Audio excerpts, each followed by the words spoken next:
欢迎大家在礼拜五的晚上，你们没有跑到 pub 去，然后来到这里听演讲哈。我们今天这个贵宾，等一下我会介绍他哈。我们今天进行的方式就是有一个1小时的演讲，然后非常短暂的休息之后，我们会就是开放给这个你们提问哈，所以有一个差不多15分钟的 Q&A 时间。好。The speaker tonight is Professor Poul Holm, who is currently the Professor of Environmental History, also the Director of the Center for Environmental Humanities at Trinity College W. As you can see on the first slide here. 所以他是在都柏林这个爱尔兰，但是他其实是丹麦人。Professor Holm received his PhD from University of Aarhus at Denmark in 1991. He was a professor from year 2000 to year 2006 at University of Southern Denmark, and from year 2006 to 2008, he was the Vice Chancellor of Roskilde University.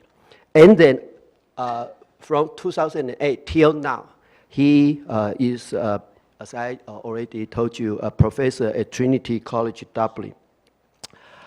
Professor Holm is an expert in ocean ecology. He has published many articles, papers. The topics will cover a wide range. He has published on fishery histories and marine environmental history, coastal communities and culture, and the Viking settlements in Ireland. As you can see, his research covers a wide range of field. Especially interesting to me is that I read that his doctoral thesis was on the impact of war on everyday life in Norway, Sweden, and Denmark between 1550 and 1914. Okay, so across over 4 centuries. Unfortunately, that's not the topic of his talk today, but well, maybe in the future he could talk about his research on the impact of war on everyday life in Northern Europe. I noticed that Professor Holm is also an international fellow of our Institute for Advanced Study, 就是我们台大的高等研究院的 fellow. So he has visited Taiwan many times. I suppose that he will also visit Taiwan in the future many times. And the title of his talk today, as you can see on the screen, is Digital Humanities Breakthrough for Understanding Climate Change. Professor Holm.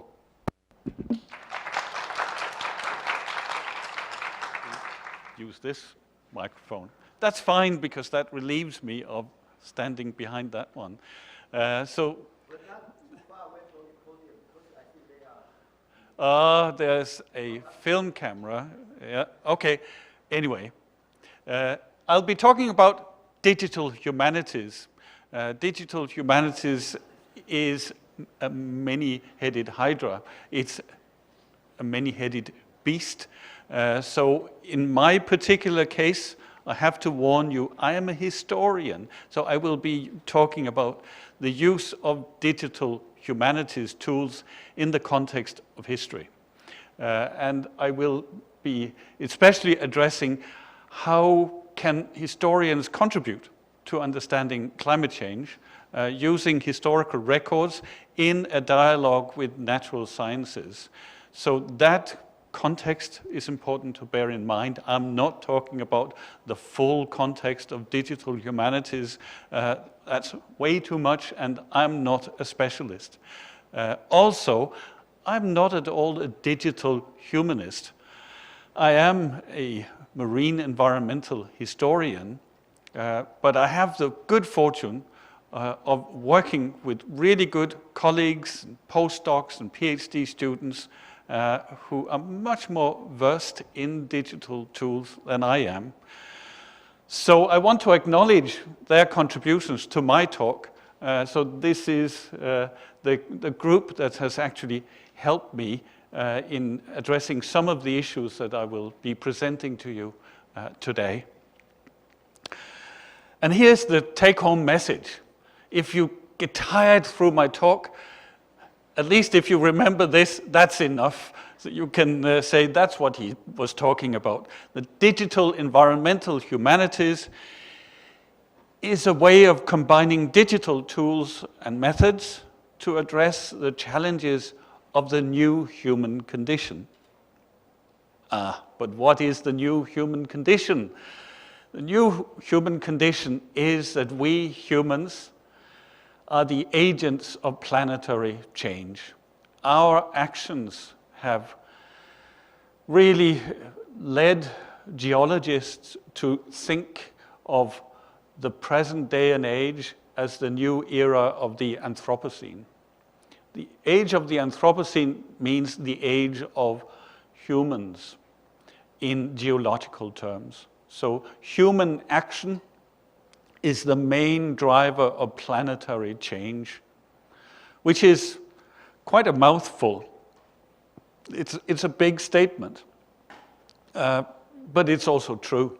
Unfortunately, everywhere we look today, we will see the traces of human action and human waste.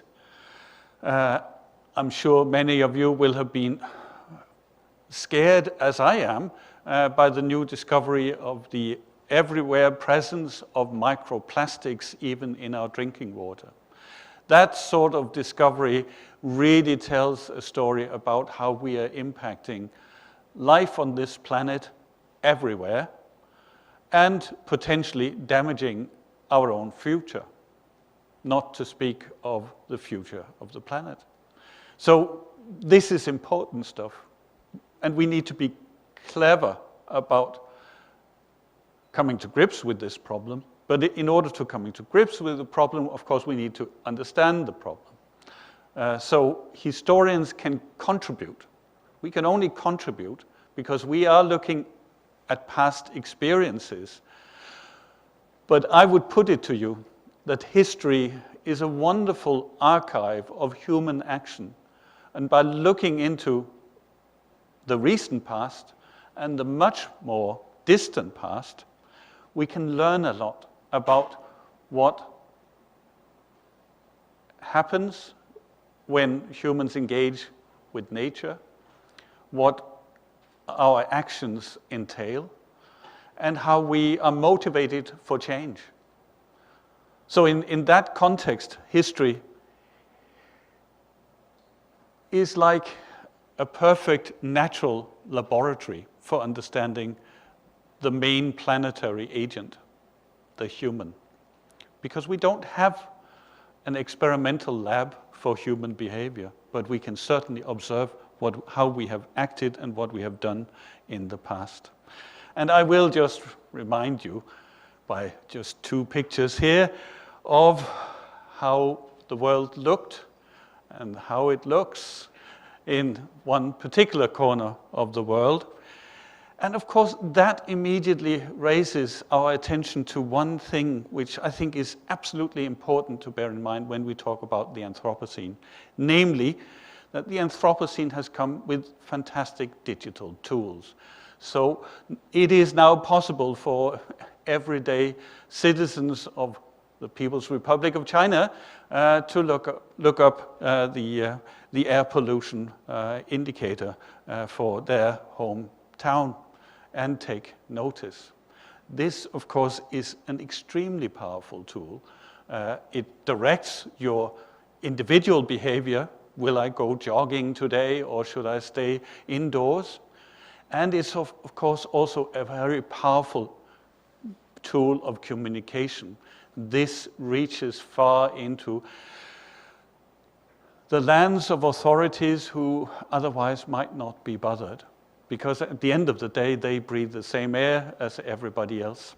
So if we have digital tools, we can also address issues in a shared fashion. We can have access to tools of communication that 20 years ago would have been simply inaccessible.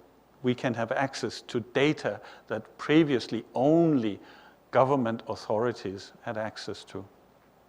So this is the disruptive nature of modern tools. Of course, we can also use digital tools to monitor what is going on.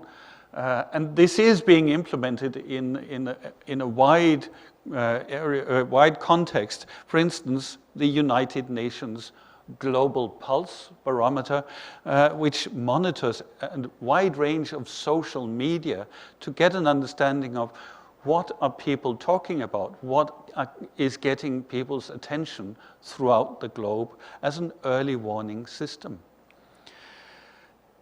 The digital is everywhere and in everything, and we know that. But what does this mean for how we think, how we behave? I would put it to you that it means that the old hierarchy of knowledge has been disrupted. In the past, it used to be the case that universities and public authorities owned knowledge. We could claim expert knowledge. People knew nothing. They just needed to be told. Nowadays, of course, that has been totally disrupted. Everybody can highlight their own little angle to the world and claim that this is the world. And of course, that comes with all sorts of distortions, but it also means that information has been, in a sense, democratized. And certainly, we have all become potentially experts. So that raises the question of what is the role of the expert in the future. We clearly, as I would say, we all want to believe that we are experts in our own field, in our own studies, and we should be. After all, society pays us to be experts, so come on, if we are not experts, who are? On the other hand, we are challenged by a lot of people who will say, well, but I'm an expert too, because I have access to the same data that you have. So we have to up our game. We have to be better at what we do. We have to be able also to work with people who are much better educated than a generation ago. So we, in that sense, we are fortunate as we are becoming the major planetary agent, we are also better educated and we have access to more information. That hopefully is a good thing. I would put it to you that I'm an optimist. I think it's a good thing. Other people may take a different view. But it also comes with dangers of self-reflection, comes with the sense that I can just mirror myself in my cell phone. I can just talk to the people I want to talk to. I can be part of a particular echo chamber which just resonates with thoughts and ideas that I care about.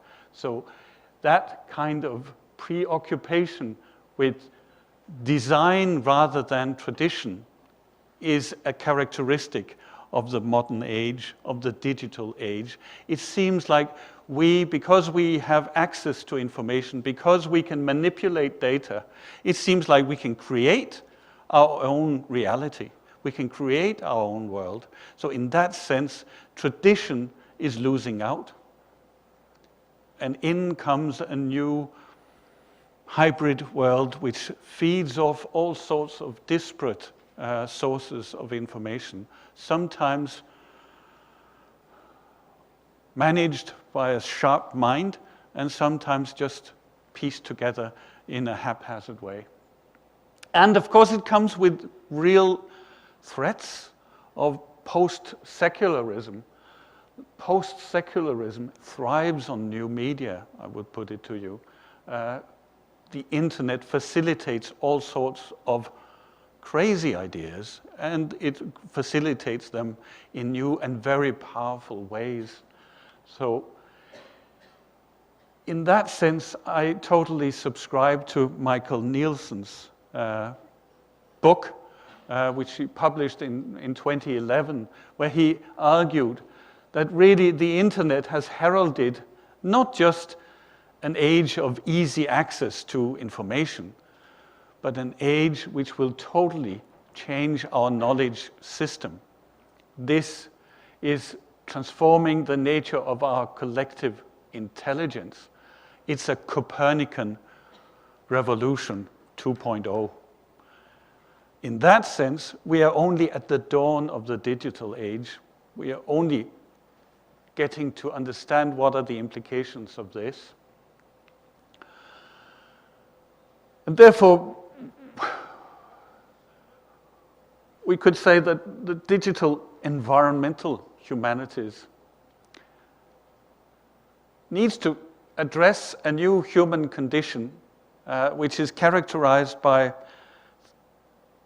ideas such as design supplants tradition, the digital replaces the analog, and human behavior determines planetary future. These are grand statements, and historians are loath to make grand statements. And yet, I believe we need to take this fully on board. So let's look a little bit into what is happening in digital humanities. As a result of a work which I did with two other guys, Arne Jarek and Dominic Scott, we produced the Humanities World Report in 2015, where we looked at what is happening worldwide in the major digital humanities laboratories. And this is sort of a summary of our findings. Clearly, you can look at the book, which was translated into Mandarin by the Institute for Advanced Study at NTU, so it is accessible to anyone who would prefer the Chinese version. So we are finding that the first generation of digital humanists really were considering digital collections, making everything, turning it from flat text into accessible stuff with text encoding. But we have certainly moved way beyond that. It's no longer just a question of making easy access to texts. It's about mapping the information of text. It's about visualizing the information. And it's about coming to grips with that term, big data, understanding how we can put layer upon layer upon layer of this vast human archive. And here's where it gets really interesting, because if you imagine that you have hundreds of years of documentation of human behavior, couldn't we imagine that we could put all of that together and identify some patterns, get to a deeper understanding of human behavior? Maybe we can, and I would put it to you that we are only at the very, very beginning of doing this. But of course, in order to do that, we need to make sure that we have open source data. Again, I would say the humanities have been really poor in this field. Disciplines like physics have certainly led that and shown what kind of advances, quick advances can be made. But we are getting there. We are putting our stuff up on the web. And it's a really good thing that now the European Research Council demands that all data that has been generated by public funding is put up as open source data. So any kind of data that is being produced must be published as an open source. And we are getting somewhere. We are getting even into new digital breakthroughs where we are seeing geographers communicating with literary scholars to try and dream up what was the imaginary maps of a writer as Patrick Kavanagh. So mapping in GIS the imaginary of a novelist. That brings out totally new dimensions to understanding what is literary scholarship.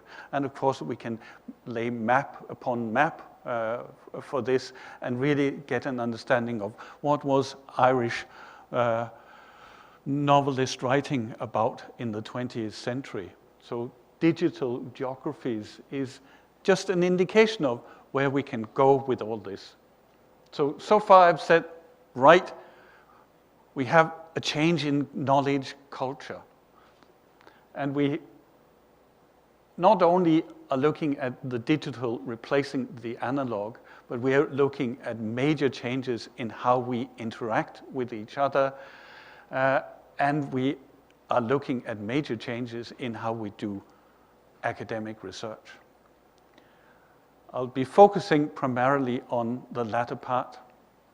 What is it that we should do? And I'll be focusing on environmental humanities. So what is environmental humanities? Well, it's a simple image here to really try and bring out to you what we try to do in the environmental humanities. We take note of the fact that nature, of course, provides the goods and services that we turn into production. We turn nature into resources. How do we do that? Well, by means of our perceptive skills, by means of our brains. So in order to understand what's going on in that field which we call environing, we need to understand how these three things come together, how we put it all together. And we do it using material resources, of course, but we also do it in a cultural, intellectual context, and sometimes we fight over the resources. So environmental humanities is about understanding that triangle of human interaction with nature and how in that triangle we change nature. So let me move on and give you some glimpses into how does a historian really think when he's a historian and not talking about something that he hardly knows anything about. So let me put you more into my brain. What do I think? Well, one of the things I do is that I was trained as a medieval historian. And then I got interested in other stuff, things that really did not fit well to a medieval European frame. So I moved into the early modern. My PhD was indeed 1550 to 1914, which in itself is a very strange period, not the usual period the historian would choose. 1550 to 1800, absolutely fine, no problem. 1914 is like, oh gosh, that's a long stretch, isn't it? And why would you? And so much happened after. Anyway, I thought for my thesis it made absolute sense.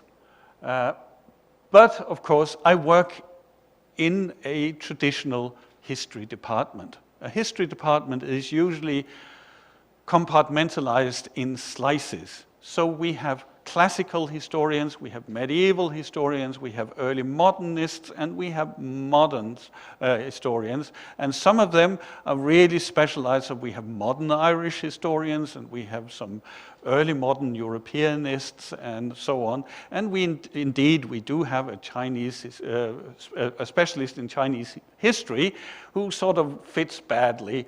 And we have an environmental historian who also fits really badly into those silos.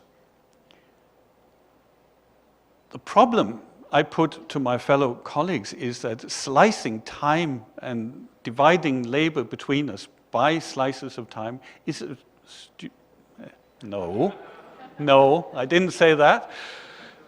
It's an unhelpful way of approaching important historical problems, because problems know no time limits. Of course, they repeat and permute and whatnot through time. So you need to articulate a problem and then define your time slice afterwards. In the case of medieval, early modern, you could simply ask, okay, dear fellow medieval colleagues, when was the medieval and when did it end? And you will find all these answers. So you have a plus minus 150 years as a dividing line, and yet they will claim there's a very clear dividing line here. And of course, if I ask my non-European history colleagues, they will say, it doesn't really fit us that well. So why do we do it? We do it because we do it. We do it because that's how we were trained, and we are told that this is the classical way to do it, and therefore you need to replicate it. And I would put it to you that it's nonsense. It's not helpful. We need to break away from it. And we need to do it because now we have the digital tools to master much larger data that don't conform to that. So I would say the medieval early modern divide is good for what? Well, technical skills, true in some sense, because we learn something about paleography. It's really difficult texts very often, so we need people who can actually decipher what's written. So that's good. On the other hand, once it's read, we want to do more with it and put it on a digital platform, and then we need some other skills, and we want to put that in other contexts. It's a reasonable organization of knowledge. Libraries have been using it, so it's sort of helpful. For communication purposes, it's really bad. Nobody understands it when I'm outside of my history department. For fascination, it's high because there's loads of people who want to reenact medieval war games. And Game of Thrones, of course, you know where I'm headed. But for understanding, it's counterproductive. We are just locked in endless battles over nonsensical time slices.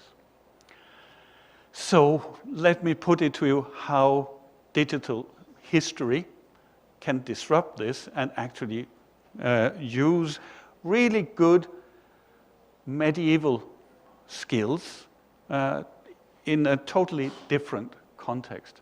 I want to look at the Irish medieval annals. And forgive me, this is arcane. This is so weird to be talking to you about this in Taiwan. Irish medieval annals, monastery monks sitting in their little cells and noting down, scribbling stuff about what happened in their backyard. So really very, very parochial information. But it's preserved, and I want to bring that in a context of talking to natural science about a big question of climate change. How do we do this? So I want to use historical sources to understand past climate conditions. I want to examine interactions between climate and society. And I want to use written sources and natural sources. And disasters, of course, come in many natures. Here's a picture of a great and terrible flood. But in my context, I want to look at the impact of volcanic eruptions. Volcanic eruptions, of course, we have historical information of singular events. This is an eruption in Italy, Vesuvius, 1631. And here's a much more modern eruption of Pinatubo in the Philippines. So it emitted a huge volume of sulfur dioxide into the stratosphere. The sky used to look like this, but in the months after, it was stratified into this. Enormous volumes of sulfur dioxide erupted, creating an aerosol haze which scattered light back into the atmosphere, and thereby cooling the ground beneath. And this spread across the globe and caused a global cooling for 3 years. This is well documented. I'm sure physics have studied this phenomenon in great detail. We can learn a lot from it. However, the problem is that these events, these phenomena, are extremely complicated, lots of stuff going on here, a lot of unknowns. We do know the net effect of net cooling, but in the early stages, the actual effects may be quite different. And it works out on a global scale. These large tropical volcanoes spread their impact across the globe. Can medieval annals tell us anything about this? Well, certainly we know from the Greenland ice cores that we have good dating, we have good evidence of volcanic eruptions, so we can actually trace them back through time. But of course, we can only detect these large spikes. But we have very limited observational records of these eruptions. So we don't know much about their context and what they caused, how they actually played out. But remember, we had these medieval monks sitting there in their cells. They were noting events of unusual behavior, unusual events, in addition to endless records of this year, this king killed that king, and this prince was killed by another tribe, and this guy was also killed, and that abbot tried to meddle and he was killed, and there's a lot of killings in this. It's a killing field. But they also, in between, noted stuff such as much ice and frost this year, so that the principal lakes and rivers of Ireland could be crossed by people on foot and horseback from November to January. And we have loads of evidence. We have 1.2 million words of text transmitted from the 6th century to the 17th century. This is a millennium of recorded documentation. It's replicated nowhere in the world except for one place, of course, China. But this is the kind of information that we get. Very stormy weather this year, wind, snow, lightning, and a great mortality of cattle, loss of life also. Great heat and drought in the summer. So the people used to cross the Shannon without wetting their feet, very, very dry. And the wheat was reaped early. So we could put this information together. We could have a look at this information from the Greenland ice cores, the sulfate levels, as we see here, from the period 801 to 873. That's a nice little time slice, which we have documented in the ice cores from Greenland. And then we can map it onto these monastic scribes, what they record. So we have already seen the seas, lakes, and rivers froze, and herds of horses and cattle were brought across them, and many more types of this information. Of course, not all of that, and this is where the historians often get into fights, not all of this information can be fully trusted, of course. It could have been interpolated later. It could actually be a way of rationalizing why some tribe got into a really heavy infight, or why this was like a foreboding of something nasty going to happen. So we need to understand each and every of these analytic notations. So here's just one example. There fell a great wonderful snow before the Battle of Slivgrot. So clearly here we are dealing with something which is used as a portent of evil. this is an indication that something bad is going to happen. It may be absolutely true, but we would tend to say, we are not totally happy with that information. It seems to have a subtext. We need to take that out. So if we take that and other events, those are all the red bars, then we're left with only the blue bars, which we believe are fairly accurate information about what was happening outside the hut of the monk. So we can begin to map this onto a list of volcanic events, not just for a short period of time, but actually from the very beginning, 431, right up to the last analytic notations in the 1640s.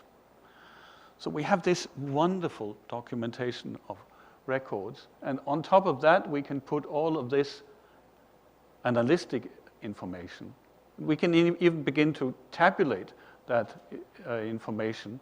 So here, instead, we have just put in red bars the volcanic events, and on top of that, we have 70 cold events recorded in the Irish Annals. Those are the blue axes. We find that more than half of these cold events correspond to volcanic events. And the probability of seeing this correspondence is very unlikely. So by chance, only 3 out of 1,000 times would this correspondence occur.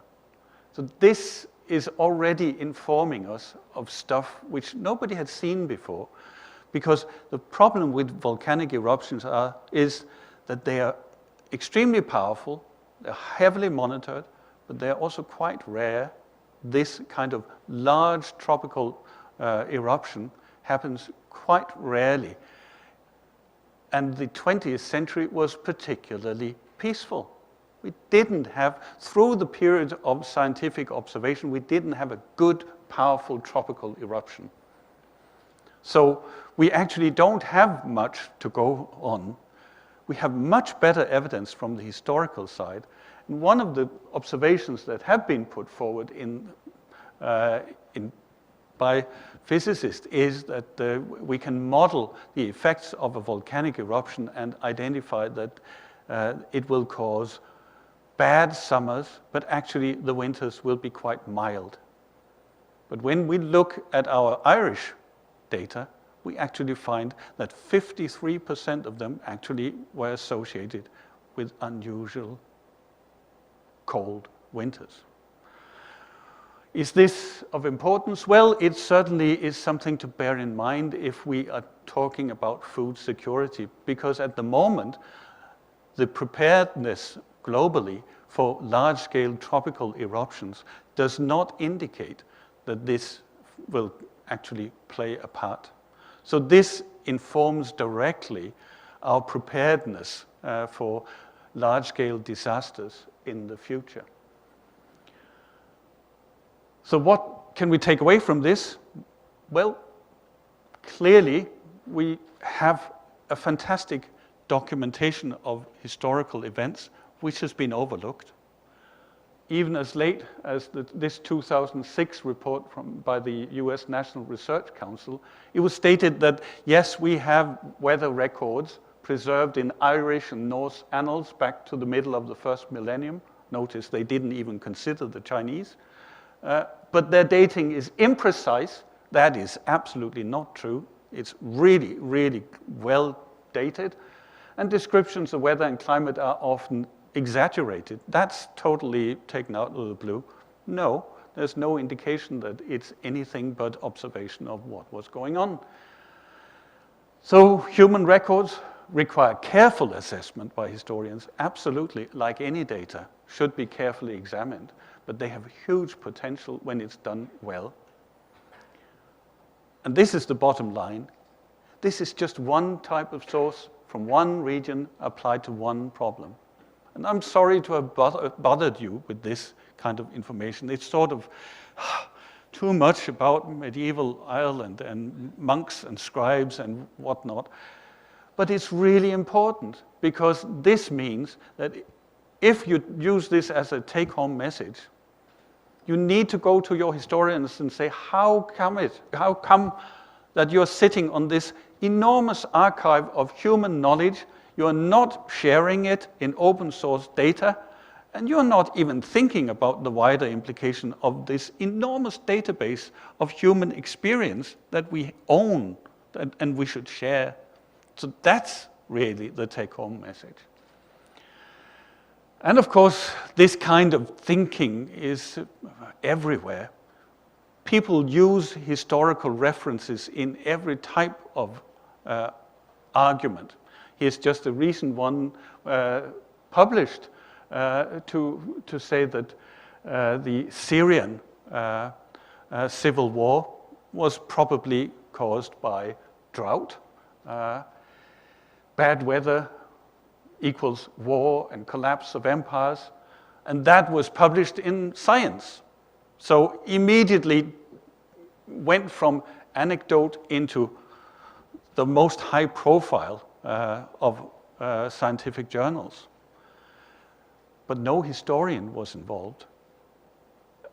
On the other hand, some historians actually did protest modestly and say, not quite true, and this is too deterministic. We don't want to just go directly from one event like drought or a volcanic eruption and say that equals this or that. History doesn't work like that. Human resilience is much more complicated. So we need to be careful to use the historical interpretation in the right way. But we can only do that if the historians don't lend all their data for the others to investigate. This comes back to the humanists. This is incumbent on us. If we want our data to be interpreted, we better start doing it ourselves. And I'll just give you one final example. This is my own research into North Atlantic fisheries, and I will just be looking at one example from the North Sea area. This is, again, a 400-year time series of catches of herring from the North Sea. That has been meticulously pulled together by historians through a 20 period of work. So it's a big effort to just gather all this data. And once you put together all the data as a historian, you look at it and you say, oh, that's marvelous. I wonder what it tells me. Not much, does it? Except that we certainly got a lot of herring in the 19th century, and before that, not so much. And we can plot some wars and observe, of course, that the real expansion of the whole thing really happens in the 19th century when there were no wars. So probably wars constrained fisheries in a big way. But apart from that, can we use it for anything more? This is where we need to make open source data in dialogue with other people. So I put this data to a mathematician. My PhD student, who retrains as a historian, but he has a master's degree in mathematics. And he said, well, we need to normalize all of that nonsense, and we can look at what really, we're not interested in the long-term trend, we're interested in the year-by-year variability that you're observing. And he was talking to Francis Ludlow, my colleague who's a geographer, and who is really into volcanism. And they said, probably we could try and look for volcanoes in this. And I thought, that's weird. Volcanic herring, get lost. That's not going to happen. So they said, but notice there are some big eruptions correlating to this. Okay, let's try it out then. So what they did was do a simple superposed epoch analysis approach. I like the term, a simple superposed epoch analysis approach. I couldn't do it, but Al can, which is very nice, because then suddenly we identify something which I certainly had never thought about. Namely, that in the immediate year of, and you will notice that the gray bar and the trough here are slightly off. We have corrected that actually by rerunning the model, but I have an old slide. So what we're looking at here, that's the year of eruption. So in the immediate years prior to an eruption, that's how much the Dutch and the English and the Danes were catching of herring in the immediate years prior to an eruption. This is how much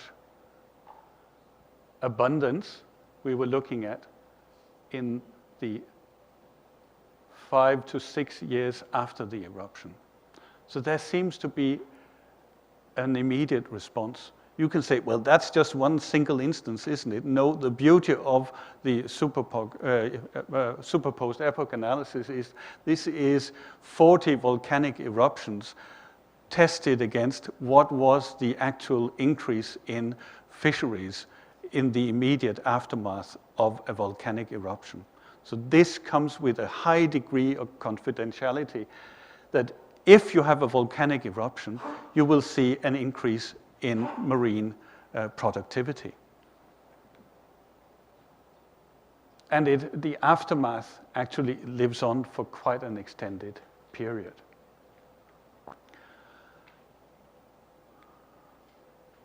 So what are we looking at here? Is it simply because up here in the immediate aftermath of a volcanic eruption, we have all of this happening up in the stratosphere, which is cooling the planet, which means that the waters get cold, which means that plankton actually has better conditions and therefore grows, and that provides better food for herring? Is that what we're looking at? Is that the explanation? Or could it be that human factors, for example, in the immediate aftermath of a crisis such as bad harvests following a volcanic eruption, is it increased demand for fish as a substitute for grain that is happening? You see, this is where historians suddenly begin to be interested again, because it's either nature or it's humans. And we can see the economic as well as the environmental factors interacting. And it tells us a lot about food security. So we tested it against the herring prices in the European market. And I won't go into too much detail here, but you see there are oscillating high and low prices in the aftermath of an eruption. But when we put the two together, you see an inverse trend in prices and catch, which means high catches are associated with low prices and vice versa. So this suggests that we are not dealing with a situation of scarcity driving the prices here. We are dealing with biological productivity driving catch variations. So we are saying, based on this mathematical test of the data, it's definitely environmental impacts that we're dealing with. That was the hard bit. Now it gets easy again. Of course, this is just to show you that historians have this wealth of data, and we're not sharing it, and we should, and there's huge potential, and I've just shown you some examples. But there are other people, of course, who are sharing the data and are using it enormously, sometimes not to the betterment of people. New technologies, of course, make it possible to discover and use knowledge which exists out there and which is in the public domain. Text analytics is changing how governments and how businesses are operating. They're able to tap into that extreme world of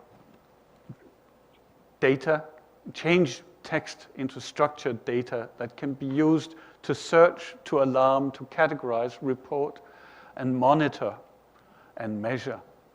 The UN Global Pulse, I've already mentioned that.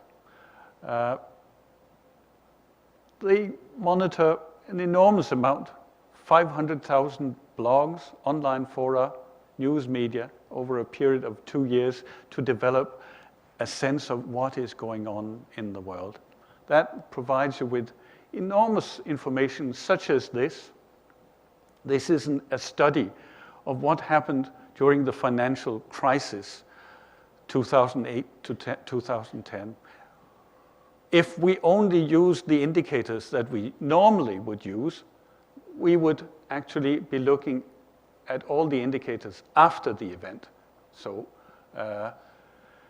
increasing foreclosures, reduced care spending, increased vacation cancellations, etc. Because that's when people felt the impact of the crisis. But before the crisis, they were actually forewarning us because they were tweeting and we were getting information about decreased grocery spending, increased use of public transportation, downgrading their cars, etc. So if we monitor the world in this way, we can actually use it proactively to understand, is there anything coming up? We can use it, of course, also to monitor riots. The London riots, again tested by this UN Global Pulse, a huge, terrible event, more than 3,000 people arrested, lots of crime. On the day, 1 million tweets were sent in London. And it's possible to use that text analytics to identify patterns, to identify where's the next meltdown going to take place, what is the anger about. And they identified that the two most influential tweeters in the period was one journalist from the BBC and a local imam. So this provides you with enormous powers of monitoring, of course. It's quite scary what can be used, what can be done here. And of course, we all know that extreme elements often use chat rooms to express themselves. So text analytics is becoming big. So the digital humanists that we are training will probably get jobs in this line of business. This is where the future really is, because this is so big. This is exploding. The demand for manpower is enormous. It provides you with abilities, of course, to detect people who are potential terrorists. But it also provides you, of course, with more sinister ways of monitoring the world. So ending on that happy note, I think digital humanities, the monitoring of human activity through time, is an exploding field of information. We have access to so much text, so much qualitative data, and we can use it to inform us in so many ways, positive and negative, and sometimes in ways that we probably don't imagine. And it's driven by university departments, of course, to a large extent, but it's also driven by big corporations. The big corporations own more data than any university owns. The big corporations, such as Google, of course, and others, have more insight into human behavior than we can ever access. And they're not going to put that data into the open field. So we definitely, as universities, are playing catch-up. We do sit on enormous amounts of data. But in order to use that data, we need to share it. We need to understand that the future really depends not on us all sharing a common library of physical books, but on accessing a digital platform which will be shared by disciplines in totally new configurations. obviously, historians need to access information of geology, archaeology, biology. All these historical sciences, historical in the sense that they all deal with either natural history or human history, share an enormous pool of data. Similar to how mathematics and physics and philosophy share common data pools, or the creative arts such as engineering and performative arts share data pools. We need to bring these data together in much more experimental ways. It will not be useful to think of the future as owned by standalone disciplines. We are no longer sharp pencils that will write our own disciplinary introduction to this and that. We need to come down from the sense of being observers on the world into a much more sharing community. So this raises questions, fundamental questions of social innovation. How do we design the university of the future to navigate the opportunities, but also the dangers and the challenges of the digital age? We need to do right. We need to have radical inter- and transdisciplinary research environments. We need to not only compartmentalize the natural environment in just a natural environmental reference system. We need not just have engineers look at the built environment, but we need to share that information with people in the social sciences who deal with questions of how we cope with change, and humanists who deal with how we perceive change. If we become much better at building this together, we will have a powerful way into understanding that new era of the Anthropocene, of the new human condition.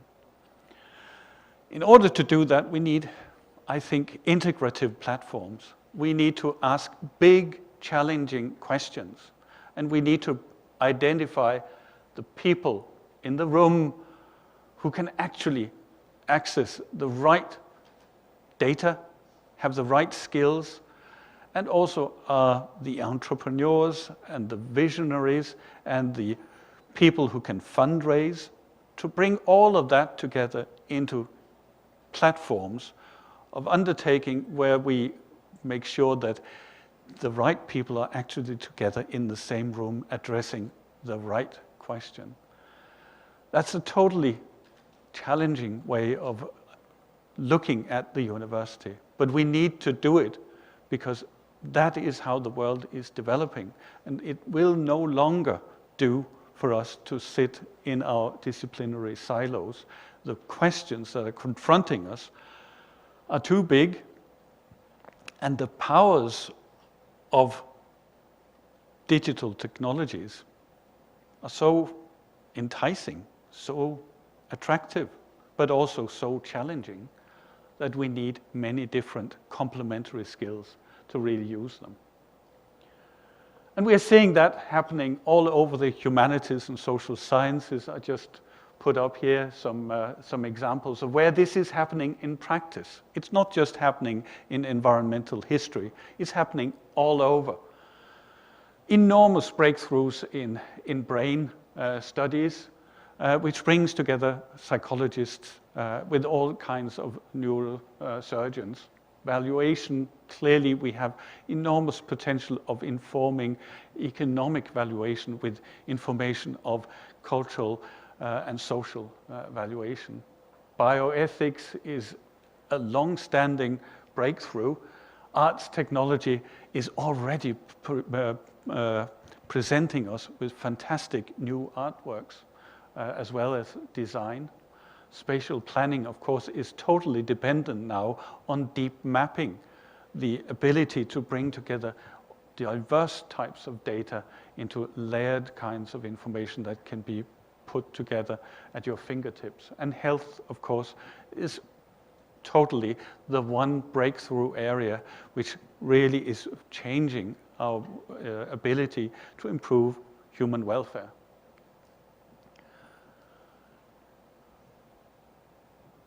Of course, this comes with the challenge of overcoming specialization. If we want to improve collective intelligence, we need to make some sacrifices. We need to make sure that we pull people out of their comfort zones. So it will be challenging, but the rewards will be so much the greater.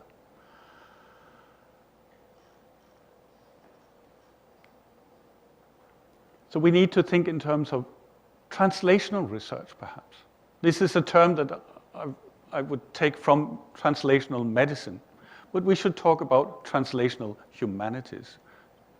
This is about how we build bridges between that which we do comfortably, namely understand stuff, how we model and how we narrate our understanding of, say, a historical phenomenon, into how we communicate that, into what do we do with our findings, how do we advocate, how do we empower, how do we exchange our knowledge and listen to end user needs, and through which channels. Do we do it in anonymity, or do we do it by means of institutional partnerships? For that, the humanities and social sciences are absolutely naive. We believe, and still tend to believe, that this is our comfort zone, understanding. That's what we do. We live in the world of the old knowledge domain, the domain of the expert. But that world has exploded, as I said, and we need to navigate that much more complicated world, which requires of us that we understand how to navigate. It's just not about producing knowledge. It's also about how we organize ourselves, how we learn from users, and how we put ideas to use. So translational research is a whole bunch of stuff which begins not in where we do our actual research, but way before, when we identify emerging research fields and policies, when we build critical mass, refine a program, resource this research with leadership, funding, partners, etc., and how we support dissemination, and finally, how we reach a steady state of knowledge. If those are the challenges of the new digital age, of collaboration in the grand scales, of course it raises questions of academic integrity. If we become owners of really important information, this becomes critical knowledge. It becomes knowledge that also may be politically sensitive or may be of high interest to corporate investors. Again, it's something that we in the humanities and social sciences tend to be oblivious to. We don't think about this. And it also, of course, comes with all sorts of questions of how do I, as an individual, navigate in that field.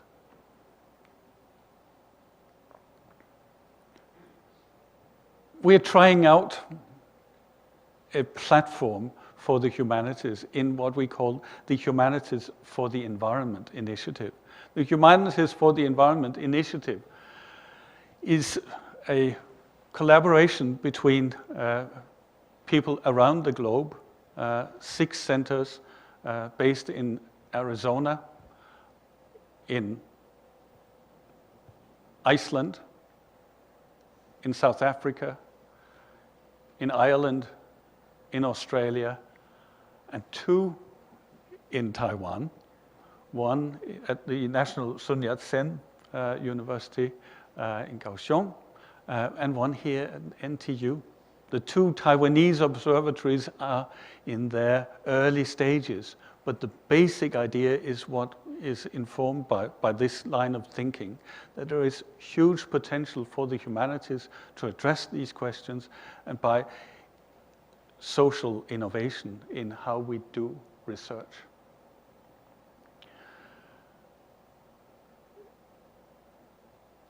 it's, and I forgot to mention the two new ones, the South American in Colombia and the circumpolar in Akureyri. What we're trying out is early stages. It's addressing these big issues and trying to say, okay, how can we even begin to develop the humanities to really raise up to these challenges? And to do that, we are publishing 2 reports this year. One in which we try to talk to our colleagues in the natural sciences. So we have a special issue of the Global and Planetary Change Journal, which is a traditional geophysical journal, which has accepted this line of reasoning and has said, okay, do a special issue for us where you demonstrate what the humanities may actually put into the play, and we'll see how it goes. That's coming out in a month or 2. And the online journal Humanities comes out with a special issue just before Christmas, which is another larger section of papers which talks more directly to colleagues in the humanities and social sciences. And we will have an upcoming conference here at NTU in May next year on agricultural ethics and climate change. So we're trying to establish this conversation. We're trying to develop new ways of engagement. We can't do it alone. It's all teamwork.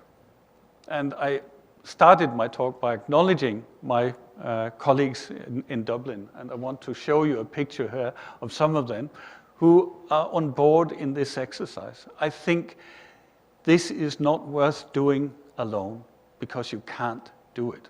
This is way too big for anyone. This only becomes good, it only becomes possible if you collaborate, if you put your heads together. But if you do it, the potential is enormous. It's very exciting, and I hope that you get a sense of at least what has excited me in my talk today. Thank you.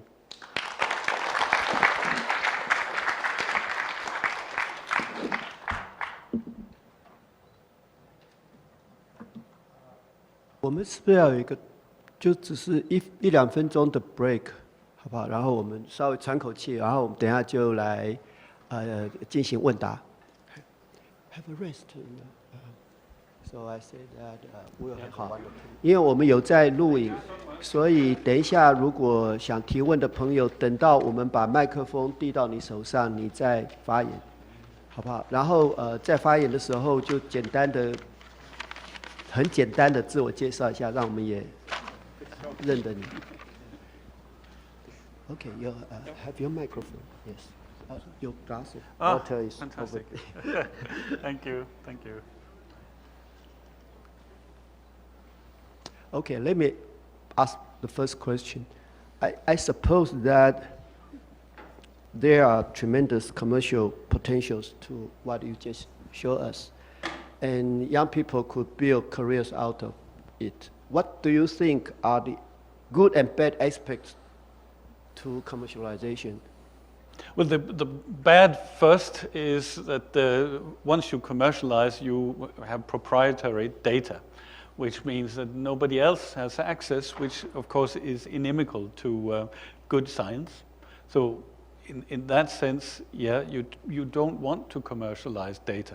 You want to build on open access data and perhaps develop some applications that draw on this. But that would accelerate the digitalization process, right? Absolutely, yes. So how do you weigh these?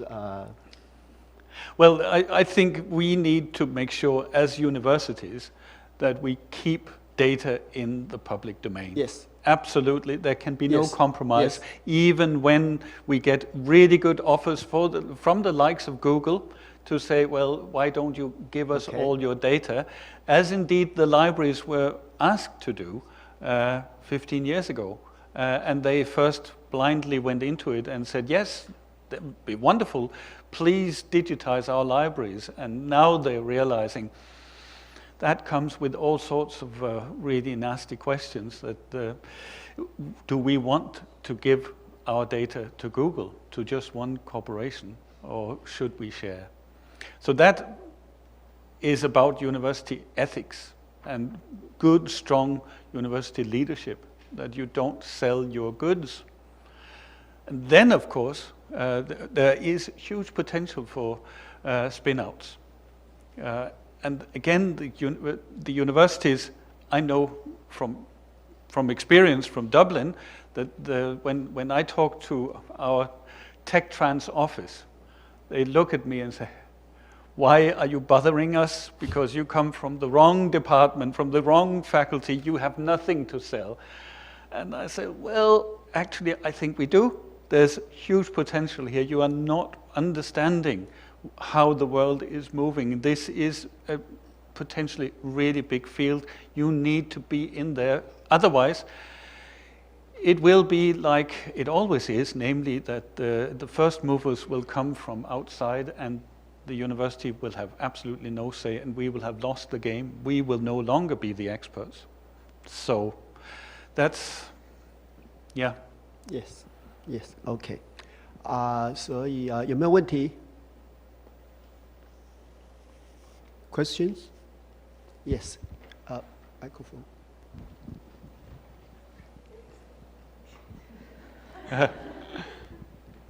Could you briefly introduce yourself? Yes, certainly. My name is Guy Borgard. I am a professor in the Department of Foreign Languages and Literatures.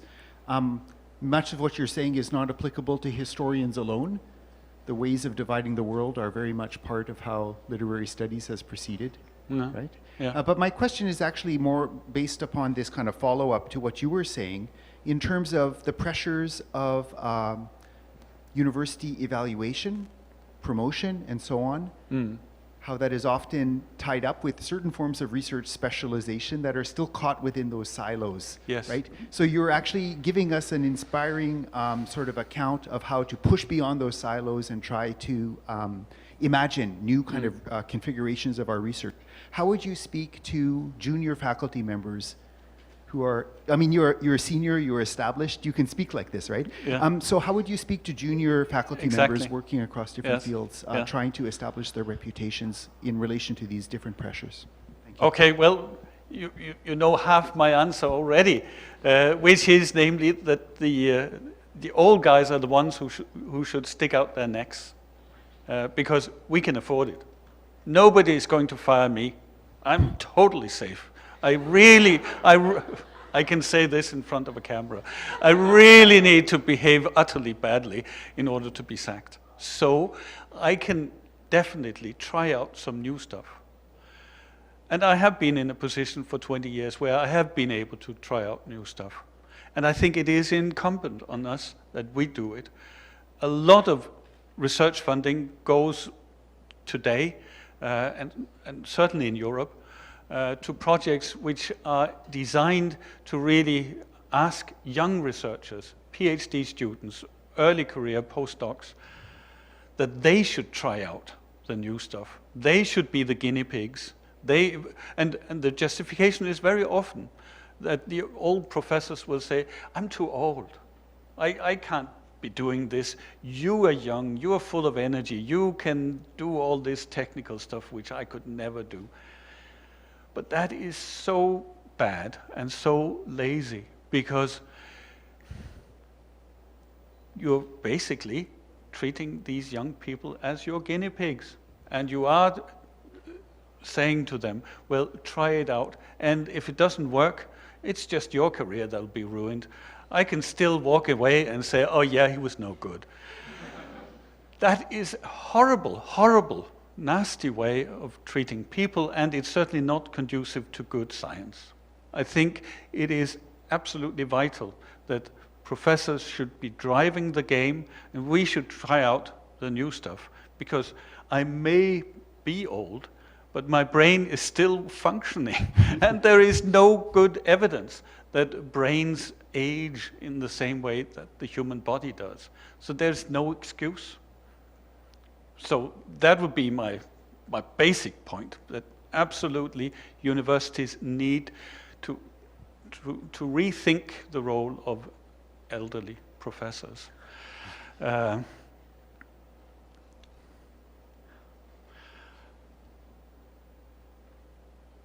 We also need to have better communication between ourselves. It won't work if it's just one professor. We need to establish those communication channels. We need to meet across faculty divides, not to just speak of discipline divides, but faculty divides. We need to invest the energy to actually sit together and bore each other stiff with our different ways of perceiving the world. If we do that, we may actually end up learning from each other.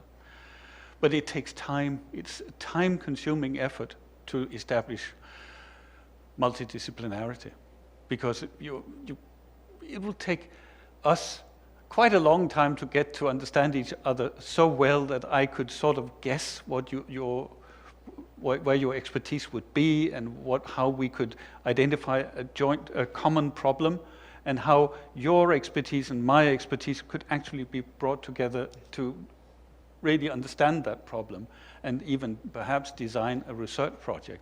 We couldn't just go into a room and find out in 5 minutes. It takes time. We need to eat lunches together. We need to sit again and again and build trust. So this is all about how we get together in the university. And I understand that many universities, certainly my own, are really poor at just forcing people together. So we need to have some facilitators who actually bring people together as a regular thing. And very often you find that if you do it, people will say, oh, that's wonderful. It's such an inspiration to visit this place, because nobody else takes me out of my pigeonhole, but you do. So facilitators are really crucial. How do you contrast the trend for having more interdisciplinary studies, research, integrating different groups, and the phenomenon of echo chambers seems to be more prevalent than ever. How do you see this? This team, we are standing in front of a building that I was actually directing in the first stages of my career at Trinity. It's the Arts and Humanities Research Institute. And what it does is it provides that free space where people can meet. And the basic idea behind that space is that it cannot and should not replicate what's already happening in the institutes and schools. So what happens in that building needs to be totally different from anything that goes on outside. So it's a really good platform for engaging people in novel ways. If you just want to do business as usual, well, you have your building, you have your space, that's not a problem. Why should we just invite? And this is one of the, it's a basic point that I want to make.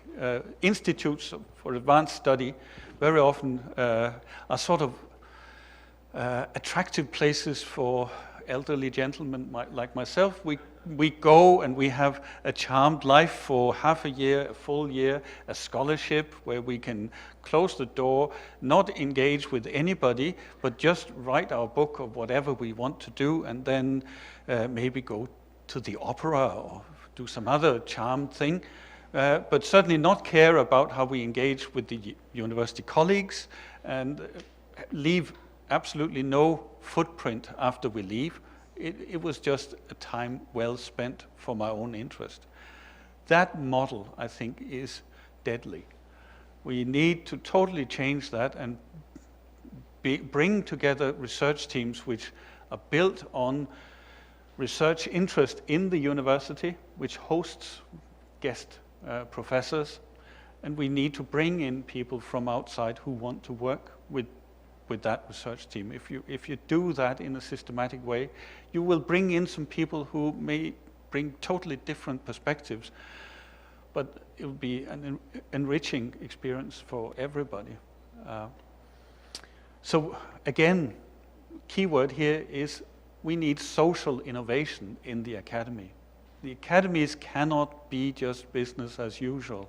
We need to innovate ourselves. Yes. More questions? Oh, here.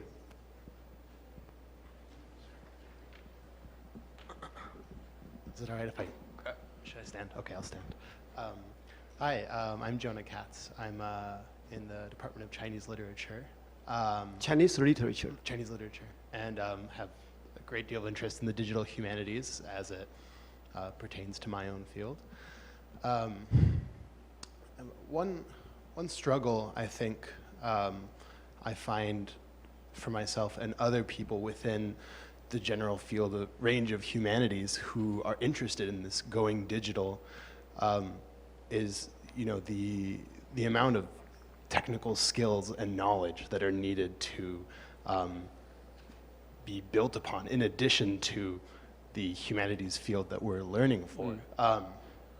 And whereas in your case you talk about interdisciplinary cooperation, bringing in people from those technical fields to help you do those projects, but also, like in my own case and in a lot of other digital humanities people's cases, they are going in and learning those skills themselves.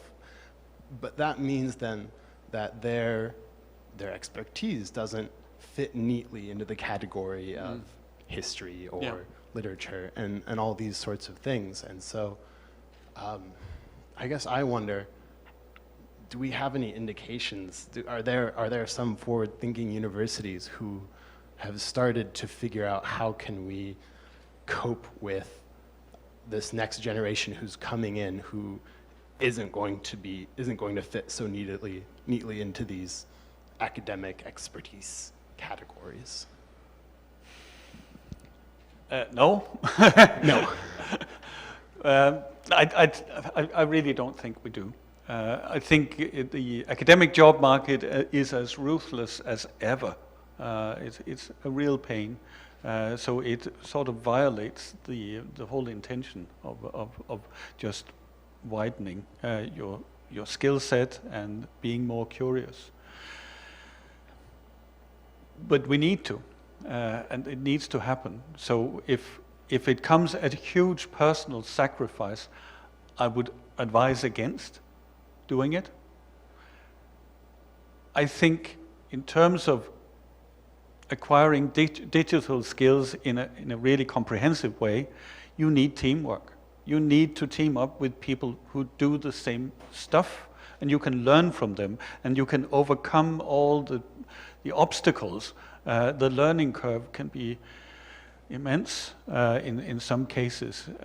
And I think, for example, for a historian, I would say you should not train a historian nowadays without having at least basic GIS, geographical information systems, ability. And yet we do it all the time. I know of no history program that does not simply send people out in the belief that, yes, the world is analog and all you will meet forever are just dusty archives. That's insane, but it can be replicated because there is no good supporting environment in most cases. So a few professors, of course, establish teamwork, make sure that they bring together students who can help each other out. And that is what needs to be happening. So I would say, in your case, it's about identifying where can I find a really supportive research environment where I can acquire some of those technical skills at relatively low cost and engage with some people who are doing exciting work on perhaps something completely different, but I can really piggyback on them.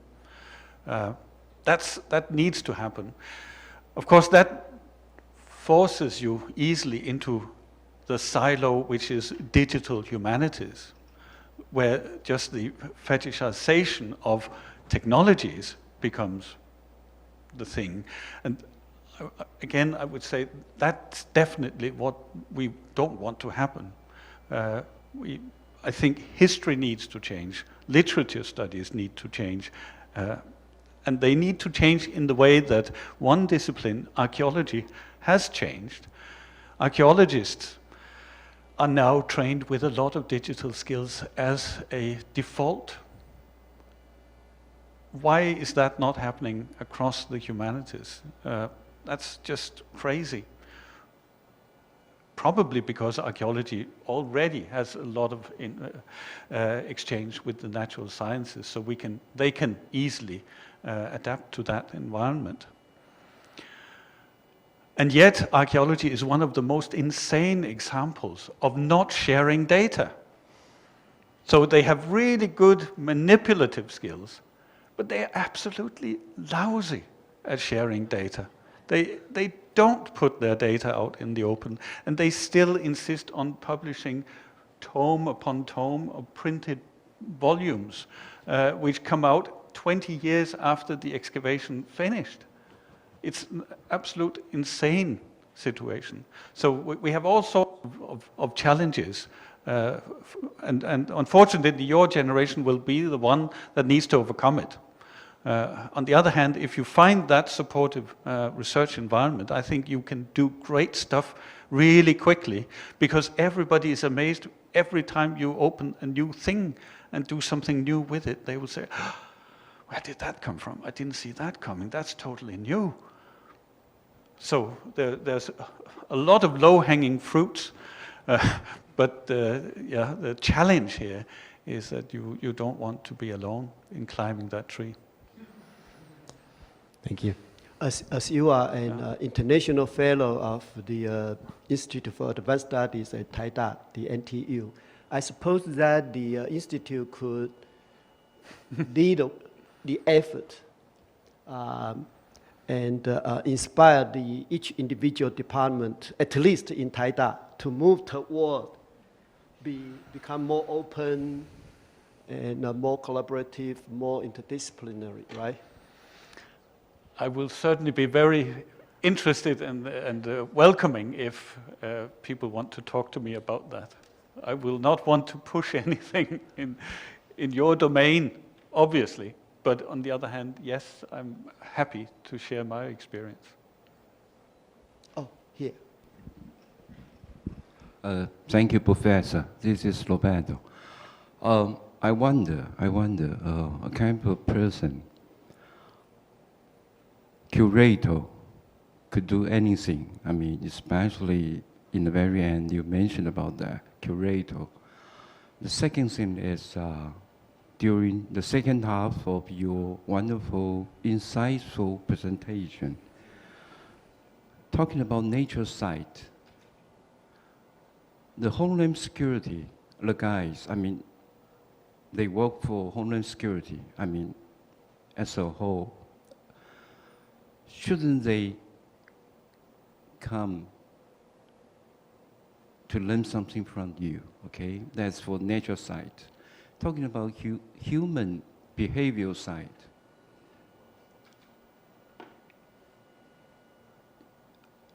Are you going to advance into something like Interpol, something like that? I'm in international business. I travel a lot, and I love to see things behind, over the counter. Thank you, sir. At your services, Roberto. Okay, thank you. I'm not quite sure what was the question. Mentioned about Interpol. I mean, human aspect of Human behaviors. Yeah. What do we learn about human behavior? From your diagnosis or even analysis, can they predict or foretell where will be the next chaos, especially I mean, I'm an Can you attentive envision student. Yeah, some use- slides you mentioned use about of that. what you Yes. hear Yeah. toward that aspect, that question, predicting. Yeah, yeah. Um, Well,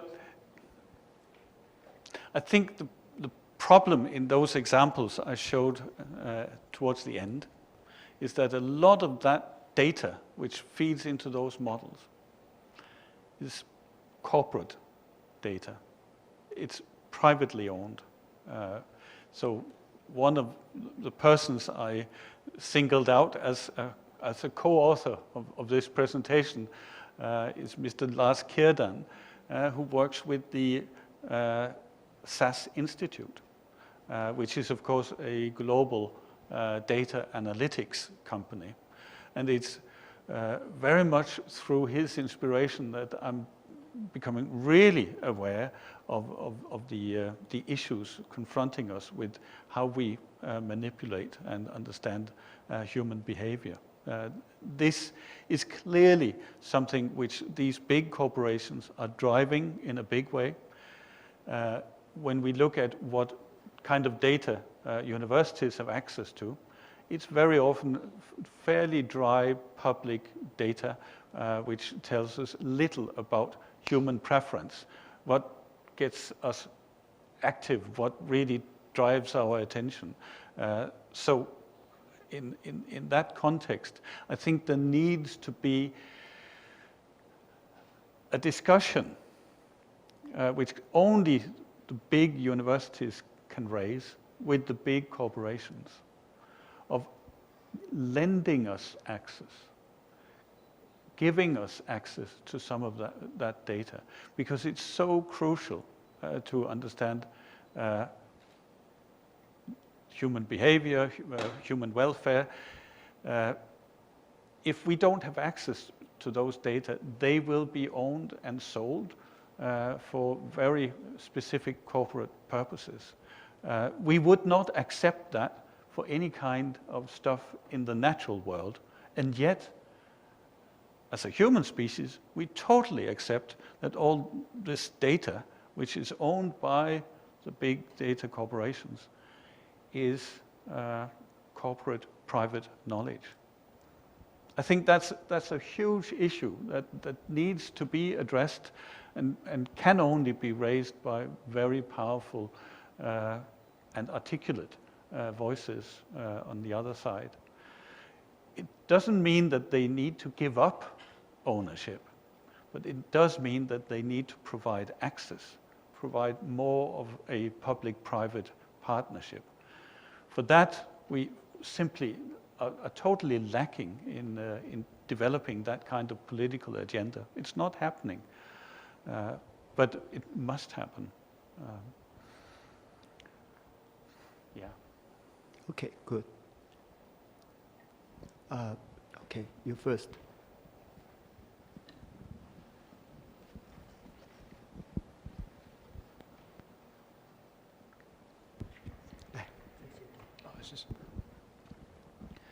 Professor, hello. I'm a graduate from NTU here, and I just wondering, how have you ever dealt with Google? How's their attitude toward this open data thing? Because I think, from my knowledge, that Google is a more open, so-called open company, more embrace open culture. So I'm wondering, have you ever talked to them, and how are they responding to your idea? Thank you. Yeah. Well, obviously, Google has a lot of collaboration with academic communities in all sorts of ways, and indeed, a lot of these digital corporations do have a lot of collaboration. My concern is with those sensitive data, which can be used in ways to manipulate us, which I think is the bigger question. Obviously, they are interested in us using applications of their basic software and their basic data, and they are very welcoming to do that. So in my case, our main collaboration is with Esri, the GIS company. But it's true, I think, for anyone in this field that there is an openness, an interest in seeing software being used and new applications being developed. They totally understand that. But at the heart of the problem is, I want social scientists, for example, to much better understand what is driving homelessness, what is driving abuse of kids in families and so on. And for that, we do have fantastic databases, which are currently not being used for that kind of analysis because there's no direct business application for this. But the social welfare side of it could be enormous if we had access, if we could develop this kind of collaboration. I think some software companies do understand that in the longer run, they could actually make a business out of this if they work with governments. But here the obstacle is that we don't have that.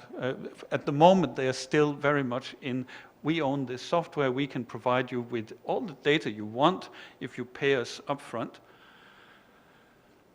They're not into working with academics to do open-ended research. I think that is the key.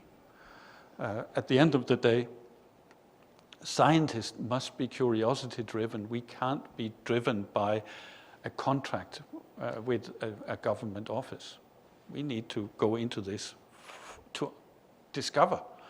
And that's a totally different and not very business-like approach. So, yeah, that's... You have Oh, Paul, thank you very much for your very inspiring speech, and also I'm very happy to see your positive attitude towards the collaborative work between among scholars, which is sometimes make us very frustrated. Anyway, my question is that you mentioned about text mining and text analysis, which is a potential for understanding, or give us some alarming or reports and whatsoever to what we are facing these days. And in terms of the subjects of climate change, let's talk about the climate change. Actually, I've seen some papers which deals with the news coverage, see how people's perception about the climate change. And so this my first question will be, is that apart, because this is from my own experience, quite a large number of these digital humanities dealing with climate change are mainly on newspaper coverage. So my first question is that, do you have any other ideas that other than dealing with news coverage? To do what? The subject of climate change. Yeah. Yeah. Text mining. Text mining. Text mining. So you are dealing with newspaper coverage. Okay. To see right. Okay. Yeah. So is there any other research that you, in your mind? Tons. Yes. Tons. Yes. Yeah. Okay. The second one is because you are a historian, and if we deal with the past, and you also need to deal with a long period of time in order to know the pattern. And what's in your mind that you think you're going, it will be good to investigate, and then that will be good contribution for us to understand the climate change in old days. Okay. Well, I think I can answer the question by one example, which is the digitization which has taken place of the West Indies and East India companies, records, logbooks. These are European companies operating in the 16th, 17th, 18th centuries. They kept meticulous logbooks. They were returned to the offices, and they had all sorts of weather information. And they have been digitized to a very large extent, and they are put in the public domain. So we have a wonderful, wonderful source of information about historical wind direction, the velocity of wind, measured, of course, by the extent to which you could set how many sails against the wind, so you can calibrate that and actually discern how strong was the wind. Currents, of course. All sorts of meteorological observations are preserved in these logbooks. So logbooks is just one absolutely fascinating mine of information. And it's something that historians traditionally have not cared about because they are really tedious. They are so boring, utterly boring, unless, of course, there's a mutiny on board or something really, really dramatic happens. But otherwise, why would you care? It's just one sunset after another. It's like, but for climate history, it is fantastic. So that's one example, but we have tons of this kind of information. Serial information of this kind is so prolific. So of course, in my own field, what we do is really look into port records, commodities being traded, fish being landed, prices documented, that sort of thing. Masses of documentation. Millions and millions of data is now available. At the moment, we are not utilizing that at all to the full power of what we could, even with quite a minimal effort, because the data has been published digitally, but it hasn't been formatted in ways that make it easily accessible for comparative study.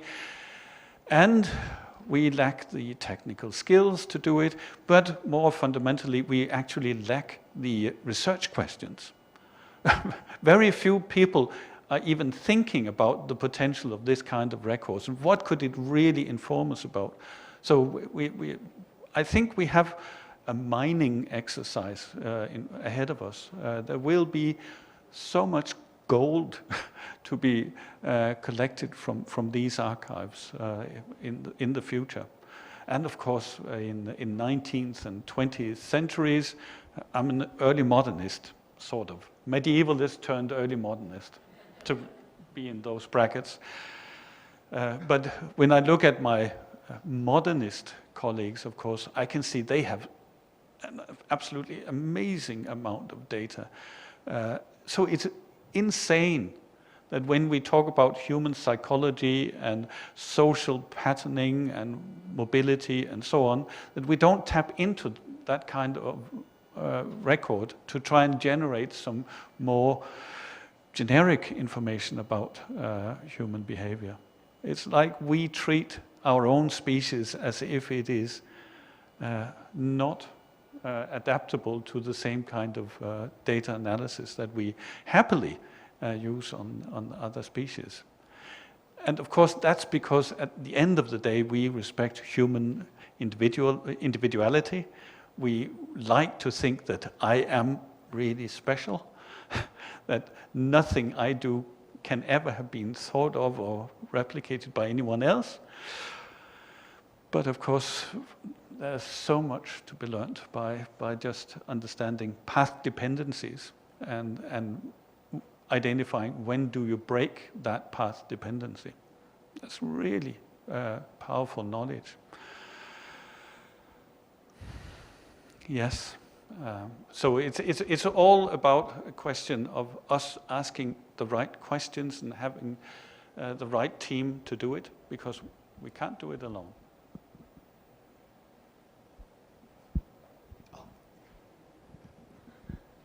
Hello, my name is Martin. I'm currently working for a startup and also an NGO focusing on climate change. And I like the graph that you show regarding to the past volcanic eruptions in relation to monetary reports from the monks. And I'm thinking of like, what's your opinions or perception on those kind of data transcribing to the current, what do you want to call it, war or movement against climate change? Is that those kind of data gonna help the movement, or is it actually going to hurt to create more doubts in humans' minds or media's propaganda, whatever, in that regard? Data will never hurt, would be my basic position. Of course, we need to enlighten us of what happened, and there is no given answer. We are in it for our curiosity. We want to know, so there is no conclusion, there's no finding that cannot be published, is my basic take on academic freedom. I do get your concern, which is the other side, that's about academic responsibility, about making sure that information that we generate is handled in a responsible way, and that we communicate through channels which are responsible and which are transparent. That is a big question of academic ethics, which, again, working in Europe, every time I file an application to any kind of European research agency, there is a questionnaire at the end on ethics. And the standard sentence is, people in the humanities need not fill in this part of the application. And I'm every time so incensed, because I think, well, actually, we deal with humans. This is actually powerful stuff. Wars have started because of history. And certainly identities play into people's minds and so on. I'm sure you can follow my line of thought. So clearly, what we do has a lot of ethical implications. But again, we are totally untrained to deal with it. So if I ask somebody, what are the ethical implications of your study? I'm pretty sure that any historian I ask would say none, because I'm just dealing with the past, which of course is not true. Your findings will have some impact. You will produce this in a certain context. Have you thought about it? Just thinking about it may actually help you to identify better your research question. I've tried to advocate this point, and I've met a lot of resistance, because this is where people really resist, and they say, no, academic freedom, don't take that away from me. If you take that away, everything is gone. And I totally agree. Of course, I'm not in the university for any other reason. I want to pursue my curiosity. I want to find the truth, even though I know I will never find it, but at least I'll try. I'll die trying it. And that's what academics do. But I don't think that puts a question to the other side, which is we do need to be aware of the implications of our findings. And we do need to work with the people who receive our information.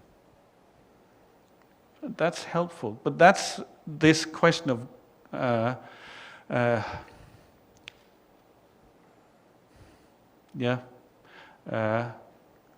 translating the humanities. We have no such word. We have it in medicine. In medicine, in pharmaceutics, the whole process from the lab to the patient is really bound in structures which are full of observation points where you ask questions of ethics. And you ask questions of how do you progress your experiment? Are you getting a green light? Are you doing the right stuff? In the humanities, we have no such, we have no traffic signals, no traffic lights. I think it would be helpful to us ourselves. I can totally see that that could be misused by managers. But I think for our own, the way in which we design our own research projects, it might be really helpful. But I don't have the answer. Yeah. It's almost 9 o'clock. Will we have 1 or 2 final questions? Oh, here.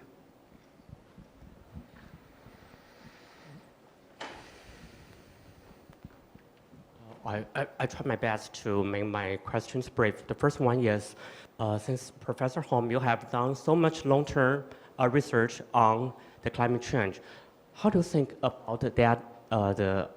The information always tells that the globe is going to be hotter and hotter every year. Is there any, some random factors may happen to stop that trend? The second question is that I personally am really interested in military. So would you tell us that is there any relations about the climate change and the war? Since that maybe the North Korea, Kim Jong-un could be, he's really a beverage, I think. Yeah. So do you have any brief prediction or explanation for me? Thank you. Okay. Well, on your first question, I have to say I'm not the geophysicist to answer your question. I have to say, well, I trust my colleagues in those departments, and I work from their findings. So clearly, that's what I build on. Your second question, on the other hand, I feel absolutely confident in being able to at least provide you a bit of an answer to that. Not Kim Jong-un, though, but the question of environment and warfare is an emerging field of study. And there is really very, very interesting studies being produced on the impact of the Second World War. The Second World War sort of started the great acceleration of human activity. In the last 70 years, we have really seen that increase of industrial production and resource utilization and whatnot, really on an exponential scale. And a lot of that came out of the Second World War. In many ways because it broke down barriers, broke down human dimensions, changed what could be done to other people, and it broke up borders. So in that sense, it set loose some new forces, which played out in the long 20, 30, 40 years of the long aftermath of the Second World War. So wars tend to do that. They break up traditions and communities and establish totally new fields, which of course are totally unpredictable, which is why it's insane to invade another country and think that it's just a question of toppling one guy and then we are back to normality. It loosens up all sorts of forces.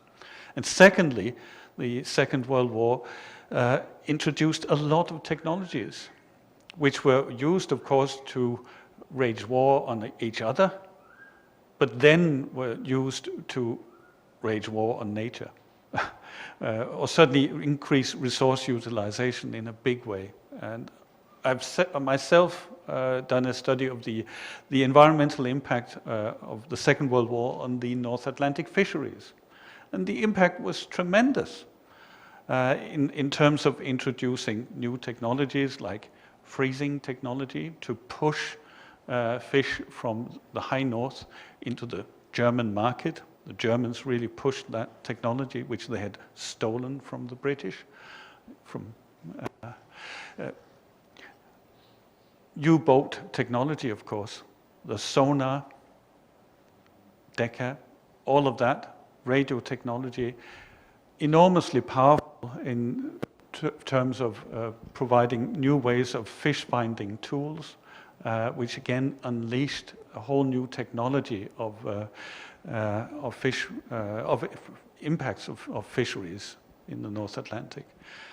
So we can follow the impact of war in terms of what kind of technologies are being developed at wartime.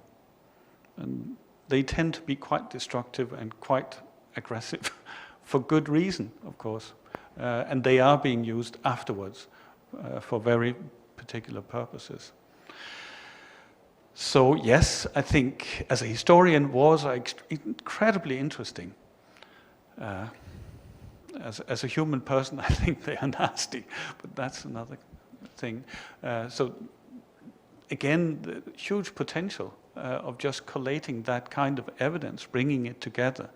For my study, just looking into basic studies or basic magazines of fish technology, the fish industry, stuff that nobody would ever look into because it's dead and buried, it's long time gone, why would you look into that? But once you scan all of that, you find a wealth of information that suddenly clicks and you understand how did that technological innovation take off. Right. As it is over 9 o'clock now, I will unfortunately have to close this Q&A session. So may we thank the speaker, Professor Poul Holm, again for this wonderful talk and answering our questions. And I thank you for coming this Friday evening. I hope you enjoy the talk. Okay. Thank you so much for coming.